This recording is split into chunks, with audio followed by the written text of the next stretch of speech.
Salut sportif, c'est Goulven Tristan, vainqueur à 4 reprises de la Coupe du Monde Ultra Triathlon 2016, 2022, 2023, 2024 et je te souhaite la bienvenue sur ma chaîne YouTube Monsieur Performance. Jingle.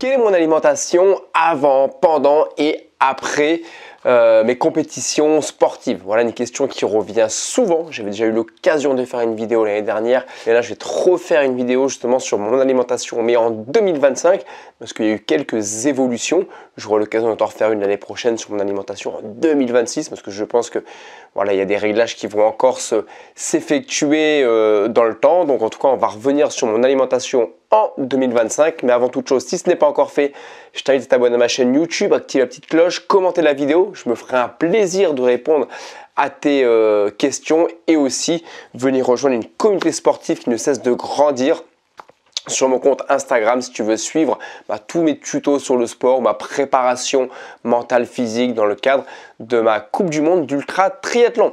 Donc revenons-en justement à mon alimentation en 2025. Voilà, qu'est-ce qui a changé par rapport à l'année dernière et aux années précédentes? Déjà, c'est moins de prise de tête. Voilà, comme je le dis souvent, moi c'est vraiment du sport passion et j'essaye d'évacuer toute la charge mentale, toutes les petites zones de stress qui peuvent être liées dans mon quotidien au sport pour vraiment remplacer ça par vraiment un maximum de plaisir.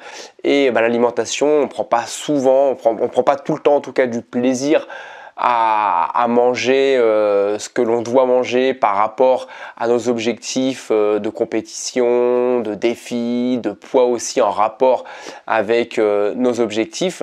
Et moi en fait, donc pour aller droit au but, comment se passe mon alimentation avant une compétition, du réveil jusqu'au coucher. Le matin déjà, je ne déjeune jamais, donc ça c'est quelque chose que j'avais arrêté déjà il y a 2 ou 3 ans, parce que je ne ressens pas le besoin, voilà, tout simplement. Je prends un premier yaourt grec, généralement sur les coups de 10 heures, voilà, c'est ma petite collation. Le matin au réveil ici, je bois quand même 1 ou 2 verres de lait, parce que je suis un gros consommateur de lait, même s'il y en a beaucoup, les on-dit, les ceci, les cela, c'est pas recommandé après 40 ans ou par rapport au sport.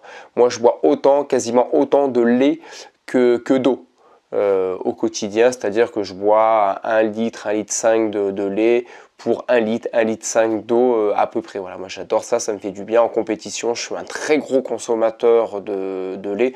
En compétition, je bois presque plus de lait que d'eau. Si le lait est frais, en compétition, si j'arrive à me procurer du lait frais, je boirai beaucoup plus de lait que d'eau parce que c'est au niveau des sensations. Voilà, c'est pas forcément quelque chose que j'explique, que je conseille ou pas. C'est lié à moi, ça me fait du bien, ça me donne la patate. En même temps, c'est un plaisir.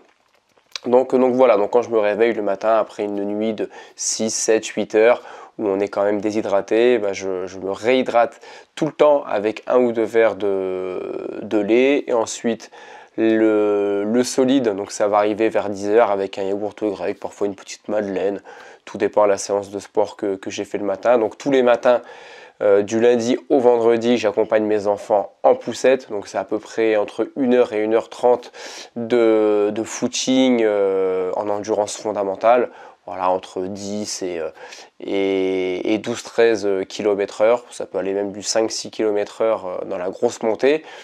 Et j'éprouve pas forcément le besoin de manger ou de boire davantage avant de faire une séance de sport d'1 heure, d'1h15.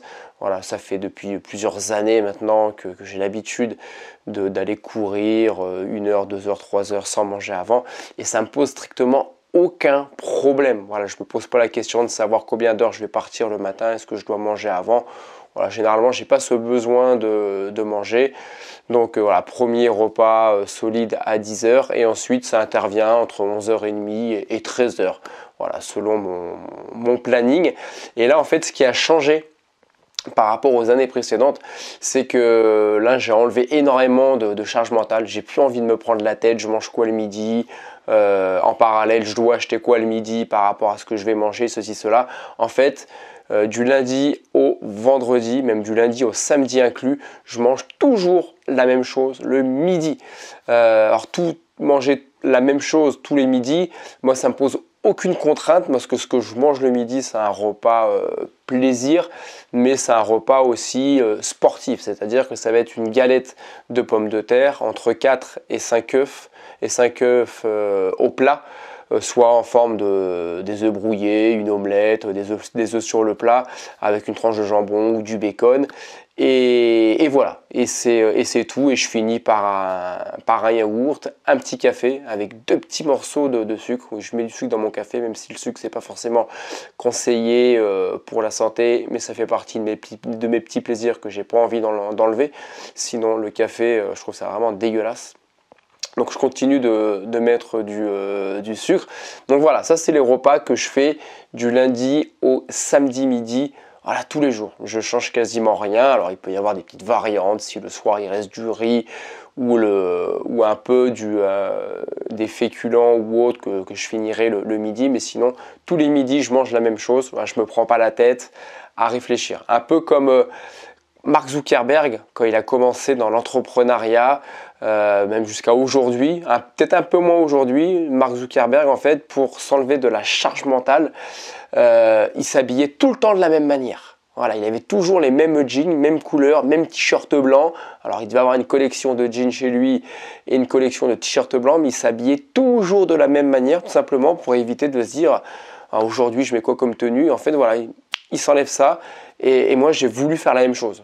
Sans forcément dupliquer l'état d'esprit de Mark Zuckerberg, c'est quelque chose qui est venu naturellement, s'intégrer naturellement dans mon quotidien, parce que voilà, manger une galette de pommes de terre, des œufs, une tranche de jambon, voilà, c'est un repas qui est relativement pas trop mal équilibré, assez riche pour les sportifs. Et encore une fois, que je fasse 1 heure, 2 heures ou 3 heures de séance de sport le matin, ou que je ne fasse absolument rien du tout, je mange toujours la même chose. Voilà, comme ça au moins je ne me prends pas la tête par rapport à ça, et je m'enlève une petite charge mentale. Et je rajoute du plaisir par-dessus. Ensuite, l'après-midi, ça va être rebelote sur les coups de 15-16 heures, un petit yaourt grec, une petite madeleine si j'ai un creux, ou un petit morceau de fromage. Voilà, je pique un petit fromage aux enfants, style Babybel, qui rit. Et le soir, c'est là où je vais varier mon alimentation, varier aussi les plaisirs. Donc généralement, je vais manger comme les enfants. Il y a juste la quantité qui va changer un petit peu quand même, parce que mes enfants, ils ont 1 an et 3 ans. Mais généralement, voilà, c'est là où je vais prendre soit du riz, des pâtes, des légumes ou autres féculents. Et dans la semaine, je fais à peu près 2 repas plaisir. Voilà, on est vraiment sur minimum 2 repas plaisir. Il peut y en avoir 3, mais j'essaye de faire attention. Mais 2 repas plaisir. Ce que j'entends 2 repas plaisir, ça va être soit une pizza, ça va être soit burger, kebab ou autre. Mais vraiment 2 repas plaisir dans la semaine. Ça, c'est important, voilà, par rapport à mon équilibre. Plaisir, dépenses énergétiques, effort. Résilience, discipline et compagnie, tout ça, ça prend énormément d'énergie. Donc le repas plaisir, justement, pour maintenir cette discipline que je m'impose, à la fois sur le côté familial, professionnel, sport, entraînement, compétition, il faut aussi savoir avoir une soupape pour décompresser, pour évacuer un peu, sortir un peu de tout ça. Donc c'est important. Toujours, tout ce que vous allez faire, de le lier à un plaisir. Et la nourriture doit être un plaisir. Et voilà, tout ce qu'il faut, c'est ne pas être dans l'excès. Voilà, on peut manger des pizzas, on peut manger des burgers, on peut manger des kebabs ou autres repas riches en calories. Mais tout ce qu'il faut, voilà, c'est de ne pas être dans l'excès. Donc des repas à plaisir, j'en fais à peu près 2, sachant que des repas, on en fait entre 14 et 21, donc 2 à 3 repas par jour sur 7 jours, donc ça fait 14 à 21 repas, 2 à 3 repas plaisir, voilà, sans être dans l'excès. Voilà, je trouve ça raisonnable, mais en tout cas, moi, ça fait partie de mon équilibre pour continuer justement à durer dans le sport de l'endurance et garder un plaisir. Voilà, ne pas être frustré dans mon quotidien par rapport à tout ce que je vais demander à mon corps par la suite. Enfin, déjà au quotidien par rapport aux entraînements où je m'entraîne à peu près entre 10 et 15 jusqu'à 20 heures par semaine, les déplacements, les compétitions, tout ça. Donc faut trouver un équilibre entre tout ça pour pouvoir durer sur du long terme. Ensuite, moi, ce que je ne fais pas aussi, on me pose souvent la question, c'est Goulven, est-ce que tu calcules le nombre de calories que tu dépenses, le nombre de calories que tu manges? Alors pas du tout, moi je suis pas du tout quelqu'un de connecté, même si je l'ai essayé avec un bracelet sur lequel j'aurai l'occasion de faire une vidéo, mais je suis pas connecté sur le nombre de pas que je vais faire au quotidien, sur le nombre de calories que je vais dépenser au quotidien pour savoir combien j'en ai dépensé, combien je peux manger de l'autre côté pour équilibrer la balance, pour éviter de ne pas perdre du poids ou vérifier de quelle manière voilà, je pourrais perdre du poids. Non, pas du tout. Alors, je regarde absolument pas ça. Je sais ce que je mange chaque midi. C'est plus que correct par rapport à mes dépenses. Voilà, je suis même en déficit par rapport à ce que je peux manger le midi. Et le soir, généralement, ça vient s'équilibrer parce que je mange un peu plus en quantité le soir que le midi. Même si c'est plus conseillé de faire l'inverse, voilà, de manger léger le soir pour avoir un meilleur sommeil. Encore une fois, c'est du bon sens. Plus vous allez manger lourd le soir et plus vous allez manger des ingrédients qui vont être difficiles à digérer pour votre corps, plus vos organes vont travailler, votre estomac surtout, ça va lui demander de travailler en conséquence, et plus il va travailler, plus ça va venir indirectement perturber votre sommeil. C'est pour ça qu'on conseille toujours de manger très léger le soir pour mettre vos organes au repos, qu'ils ne travaillent pas et que vous puissiez avoir un meilleur sommeil. Voilà, c'est quelque chose que j'intégrerai peut-être au fur et à mesure, de manger peut-être un peu plus riche le midi pour manger plus léger le soir. Voilà, pour l'instant, j'en suis pas encore arrivé là, mais voilà de quelle manière en tout cas je mange avant les compétitions. Et ce qui est génial, c'est que par rapport au sport que j'ai choisi, donc de l'ultra endurance, spécifiquement on est plus dans l'ultra triathlon, c'est là où j'excelle le plus, on va dire. Enfin, en tout cas, c'est les disciplines sportives, les compétitions que je fais le plus, l'ultra distance, donc des compétitions qui vont durer entre 25 jusqu'à plusieurs jours, plusieurs semaines, voire plus d'un mois pour le x30 Ironman que j'ai eu l'occasion de faire l'année dernière. Et en fait là, sur l'ultra endurance, ce qui est bien et où il faut faire attention aussi, c'est que c'est plus compliqué justement de manger, de rattraper toutes les calories qu'on va perdre au quotidien que l'inverse. On est sans cesse en déficit de calories. Il faut savoir que l'ultra endurance, quand vous faites des journées en moyenne à 15 heures, voire qui peuvent monter à 18-20 heures d'activité physique, on est à peu près entre 15 000 et 20 000 calories dépensées. Et c'est très compliqué de manger pour 15 à 20 000 calories, même si vous mangez, vous faites plaisir tous les midis avec du burger, des pizzas et compagnie, c'est pas simple de rattraper toutes les calories, de combler toutes les calories que vous allez perdre.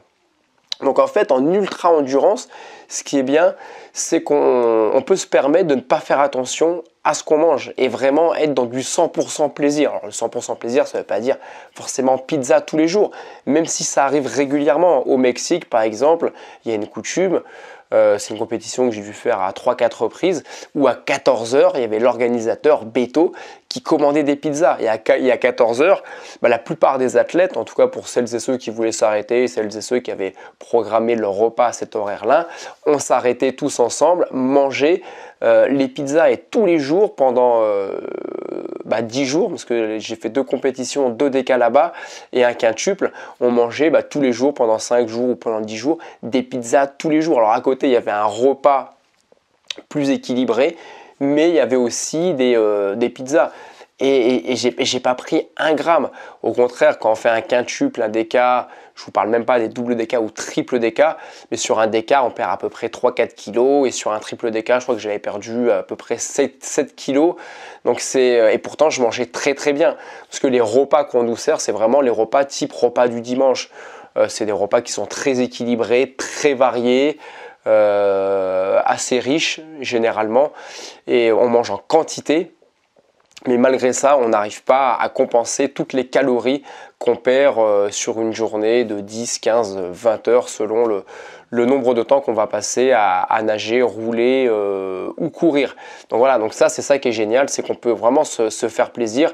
Et encore une fois, l'ultra-endurance aussi, on est sur des courses qui sont relativement lentes, donc on peut très bien manger une assiette, voire même 2 grosses assiettes, comme ça m'arrive régulièrement quand j'ai vraiment des fringales ou que j'ai vraiment faim après avoir fait un premier marathon ou avoir couru 2 marathons, avoir enchaîné 2 marathons, je peux me permettre de manger 1 ou 2 grosses assiettes et de repartir sur la même foulée, parce qu'on est en petite foulée bras souple, on est sur du 10 km/h, 12-13 km/h, donc on n'est pas forcément ballonné. Et moi, depuis le temps que je fais de l'ultra-distance, j'ai l'habitude de manger, de repartir, de m'arrêter, c'est pas un souci de digestion. Voilà, mon estomac il est complètement aligné avec tout ça.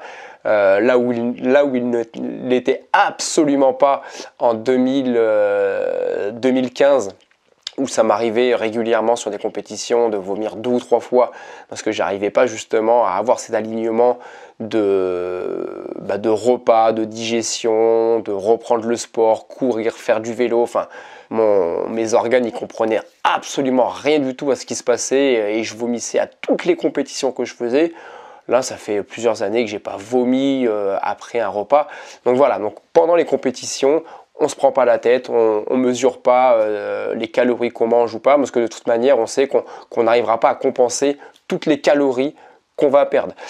Et quand la compétition se termine, voilà, qu'on revient à la maison, qu'on revient dans un cadre qu'on va pouvoir maîtriser, dans un cadre où on va perdre beaucoup moins de calories parce que voilà, tout s'est arrêté, où on a peut-être perdu 1, 2, 3, jusqu'à peut-être 6, 7 kilos. Le but, moi, ça va être de reprendre rapidement la même alimentation que j'avais avant la compétition pour tout simplement essayer de garder le poids que j'aurai après la compétition.